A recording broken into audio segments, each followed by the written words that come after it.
Hello, my name is Jadesola Amoloja and I'm the Managing Director of Beams High-Grade Services, popularly known as Beams Tools. April 1, 2016, I started a business in Lagos that provides quality and affordable cake tools and accessories for bakers to create masterpieces. In the last 7 years, we've served over 5,000 bakers across the 36 states in Nigeria and across 3 continents in the world. It's been such an amazing journey, and as we celebrate our 7th year, I'd like to share 7 out of the lessons that I've learned in the last 7 years. Lesson number 1, just start. There's never going to be a perfect time, perfect opportunity, or perfect moment. So if you have any idea or anything is popping in your mind to do, just do it.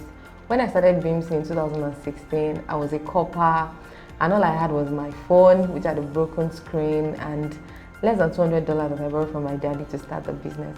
But here we are today. And if you're wondering, what if I fail? And I'll just ask you, what if you succeed? If you don't start, you might never get the clarity that you need for whatever it is that you want to do. So just start.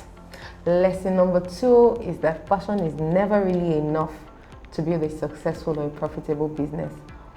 Passion is good, passion is important, but if you're going to build a profitable and a successful business, you have to have more than passion. You have to really know how to run a business. On top of passion, you need to layer a lot of business knowledge, which includes marketing, branding, financial management, accounting services, people management, and it's also 2023. You can as well include content creation to that list. Lesson number 3, people do not necessarily buy what you sell, they buy what you sell.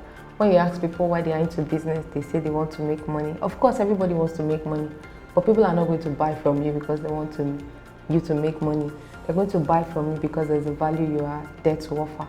So as a business owner, you need to know your why. Why are you in business? What are you doing what you're doing for? It will help you to be able to find your unique selling point, which will also help you to find your target audience. So you can actually target your marketing at the particular target audience that you've created based on your value that your business is preferring. Business owners who have been able to find their why are able to differentiate themselves even in a very competitive or highly saturated industry. So let me give an example. So for example, if I mention desserts, there are bakers that will pop into your mind. If I mention wedding cakes, there are bakers that will actually run through your mind. If I mention custom cakes, some bakers will pop into your mind. If I mention ready-to-go cakes, some bakers will pop into your mind. Now, all those people, they are all bakers, but they are not doing the same thing. They are doing different things. And it's the why of their business has actually helped them to be able to differentiate themselves from every other person in the industry. And one of the books that I would recommend if you're at a place where you're trying to find the why of your business, it starts with Why by Simon Sinek. Lesson number 4. It's collaboration, not competition. I know as business owners, sometimes you just want to probably do better than the next business owner, and in a bit, it leads into competition. But my friend Daniel Obo of Cakes by Daniel, now in the UK, once told me that if you're competitive, you will not grow. And I totally agree with that. When you're competing, what you're going to be doing is just trying to do everything that is possible to just be better than the next person, instead of focusing on how to build your business. So instead of thinking of competition, let's think about collaboration. I told my friend Munira of the Little Bake Store to write a piece on the ethics of collaboration in 2021, and it's up on our blog post. You can read that to understand what collaboration is and what it can do for your business. The Bible says that 1 will chase 1,000, 2 will chase 10,000. So you can imagine what 10 will be chasing, probably 1,000,000. It's important that we look out for people we can collaborate with and also think outside the box when it comes to collaboration. And people collaborate for so many reasons. Some people collaborate for exposure, some people collaborate for more sales. Cakes by Arch in Abuja is one of the people who collaborate a lot. She recently collaborated with a vendor who does party favors for kids. They have similar target market. So if one person is selling party favor, you can actually tell them also about the cakes. It goes hand in hand. So you can actually read up on the ethics of collaboration to actually know more about collaboration. Lesson number 5 is that the best form of marketing is providing quality and excellent products or services. I strongly believe that a good product will sell itself. if you have good products, people would actually be the one who will be referring people to you. In the last 7 years, most of the customers that we have come based on referral, based on people telling them about us. And one of the things I always say is, if you have a good product and then you layer other forms of marketing on it, the sales from such products would actually be exponential. But if you have a bad product and you do all forms of marketing, if you sell those products, you're not going to be able to get loyal customers. You just be getting one-off customers who most likely will never come back again and then tell their friends that this person or this product is not good. But if you want your names to be mentioned in rooms that you did not even know exist, then you also need to be selling good products and services. If you're not even doing any form of marketing, you're going to be having word of mouth marketing. People will just be talking about you. People will be mentioning your name when it really matters. Lesson number 6 is document your journey. This is one of the things I didn't do early enough, and it pains me. Document your journey, document how far you've come, take as much pictures as you can, take as much videos as you can. On your good days, take pictures. The days that are not so good, take pictures.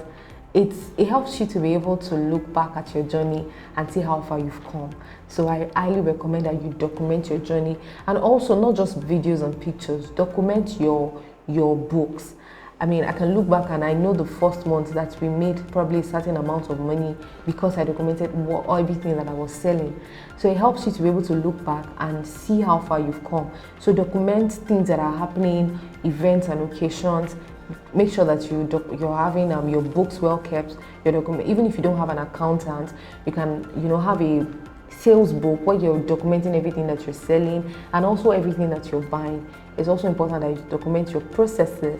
So if you're into something that you have to have other people to do them for you, you need to write down everything that you do, so that the people who would work with you can always read those things and they can work even when you're not there. So it's really important that you document as many things as you can. Very important. Lesson number 7. I'm repeating it again because this is actually very important to me. And it is that your mindset as an entrepreneur is your greatest asset, and you need to constantly do things that will stretch your mind. I'm going to give you an example. In 2019, Munirat of the Little Big Store had called me one morning, and then I used to work alone and I just had my siblings helping me. And while we were talking, she mentioned, do you have what about the people helping you? And I told her, no, I don't have anyone helping me. I work alone. I said, why? I said, because I like to attend to my customers myself. Nobody can attend to my customer. She was like, wow. Well, I felt that wow was a good thing, but in retrospect, I realized that it was not an amazing wow. It was a wow that wasn't so good. I'm not sure she can remember this conversation. At that point, I thought nobody could do my business for me. Nobody could attend to my customers or anything. That was the mindset that I had at that point. But by December 2019, I had attended an event, a program by Pastor Jimmy Tewe, and in that event, there were a lot of entrepreneurs who were talking about business structure, and the thing they were kept saying was that you need to remove yourself from your business. My mind expanded from me thinking that nobody could handle any part of my business like I could, to a point where I now began to realize that there are people who could probably do even a better job than I could. And by 2020, I started to employ other hands, and that's just because my mindset has stressed. If you're looking to get into a new place in your business or even in your life, the first thing you need to do is probably check your mindset concerning whatever it is. It's very important that your mindset actually aligns with what it is that you're doing. And because you can actually grow beyond whatever it is that is in your mind. And I also believe that the mind is actually very elastic and it can grow. I was on Instagram one day on Explore Feed, and I somehow stumbled on real estate Instagram, and initially I was seeing houses of 200 million, 300 million, and in my head I was saying these houses are so expensive. Who wants to buy them? But suddenly I saw a house of 1 billion naira in Abuja, and I was like, God, 1 billion naira. I stayed on that 1 billion naira house for probably about 10 minutes. And when I scrolled away from the 1 billion naira house, I started to see other houses like 200 million, and I started to say, this one is even cheap. And remember that I had seen other houses, those same houses around that price range, and I thought they were expensive. But my mind had actually seen a 1 billion naira house, and it had grown to say that, okay, a 1 billion naira is possible. So if you're looking to probably move into a new space, probably you're looking to earn a new amount, the first thing you need to check is if your mind can actually accommodate that growth. A business can actually never go beyond the mindset of its owner. So you need to constantly check where your mind is. And if you're in a place where you're wondering, okay, so I want to expand my mind, I want my mind to be able to receive these things, I want to just grow my mind, I don't want to have a fixed mindset, I now want to begin to have a growth mindset. There are a few things that I will recommend to you. The first thing I recommend is that you should be with people, you should find a way to be with people who are in the place that you're aiming to be. So for example, if you're earning 100,000 naira and then you're looking to earn 200,000, for your mind to actually think that it's possible, you most likely want to be with the people who now earn 500,000 naira. Another thing that I would recommend is that you should listen to people who are where you want to be right now. I listen to a lot of, I watch a lot of YouTube videos, listen to a lot of podcasts of people who I know are successful, and success actually means a lot of things to different people. So define your success and listen to the people who already have the kind of success that you want.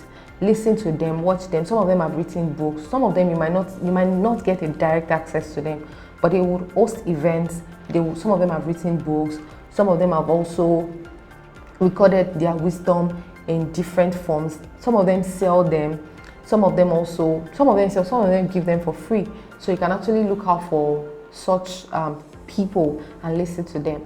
Okay, so another thing is to be in a community of supercharged people. And one of the communities that I belong to and I love so much is the Immersive Circle, because we call it the community of go-getter women. The women who are in this community set audacious goals that help you to actually want to be better than what you currently are. So if you're setting a goal of making probably $1 million in a year, in Inner Circle, you also see somebody who is setting the goal of making probably 100 million in a year. So it helps you to feel like, yes, this is possible. And also, aside from that, I'm also surrounded by people who think higher thoughts. So for example, this video we're doing right now and doing everything is also because my friends think that I should not just use my phone to do it, but get a professional to record the video. They help me to actually think better of whatever idea is in my hand. So it's important that you're surrounded by supercharged people. Another thing that I would recommend is get mentors, and because they help you to see where the things you cannot say. And there's this Yoruba proverb, even though people think it's no longer valid, but I still think it is. What an adult can see while sitting, a child might not see it while standing. So I feel like mentors also help you to see far. They help you to broaden your mind. Every time I sit with any of my mentors, they help me to see things beyond what I'm seeing. So if I'm seeing 10, they're most likely seeing 100 and telling me that 10 is too small. Start to see 100. So get mentors. But if you don't have access to mentors that you think you want, you can also, like I recommended earlier, look for role models that you can listen to that would really, really explore your mind. A very important one is also to read as many books as you can that would really, really open your mind to see the possibilities. Most times when I want to read books on business, I don't read a lot of, I'm trying to change, but I don't read a lot of books on business about Nigerian business owners and all. Not because it's a bad thing, but although there are not too many books that have documented Nigerian business owners. But I read a lot of books that talk about probably the American or the UK business owners, and it blows my mind, because they're talking like, oh, this person made $1 million, and I'm doing the conversion in Naira. It helps me to see, wow. And there are some books that I really recommend. I've recommended Start With Why by Simon Sinek. I recommend Build to Last. I also recommend Good to Great. There's this amazing book by Mrs. Ibukun Awosika that I love so much and I talk about every time. It's The Girl's Entrepreneur. If you're a woman in business, you should actually get The Girl's Entrepreneur. I think the hard copy is no longer available, but you could get the soft copy on Amazon. And there's so many other books like that, like Outliers, that have actually helped me to change, to really shaping my mind. So it's really important that as a business owner, you're constantly doing things that really help you to just grow your mind and not get too comfortable with where you are, and not think thoughts that are not progressive or thoughts that do not elevate where you are. So it's very important that your mind is constantly on a journey of growth. Finally, this is a bonus point, but it is probably the most important, and it is to never leave God out of your business. There's no business, there's no success outside of God, and it's very important that you're handing over your business to God every time. The best strategies, the best wisdom, the best insight that I've gotten to move my business from one point to the other has not been from anything that I've done. They've come from God. I still had one very funny moment this morning. The Bible says that it is God who teaches us to make profit. So if you're looking to build a profitable business, regardless of whatever your religion is, make sure that God is at the center of that business. God is looking for you to make profit, and it's not optional. If you're with God, you're going to make profit. So seek out God in your business and make God first in your business. As we celebrate the 7th year, I'd like to thank everybody who has ordered from us, who has referred us, who has sent us constructive criticisms, who've sent us feedbacks and testimonials. Thank you so much for referring people to us. I'd like to thank all the people who supply us. Thank you for giving us amazing products all the time so we can supply our customers. Thank you to my parents for being amazing backbone to me all through the years and for loaning me the money that I never paid back when I started the business. Thank you to my siblings for being my first unofficial staffs that I had and giving the business their all before they went to school and all. And thank you to my friends for always supporting, encouraging, and doing really amazing things behind the scenes for me. They don't get a thank you, but they just do it willingly. Thank you. And thank you to myself, Jadesola Amoloja, for putting in all the work in the last 7 years. I'm proud of myself. And cheers to probably 100 more years. In Jesus' name. Thank you. And thank you too for watching.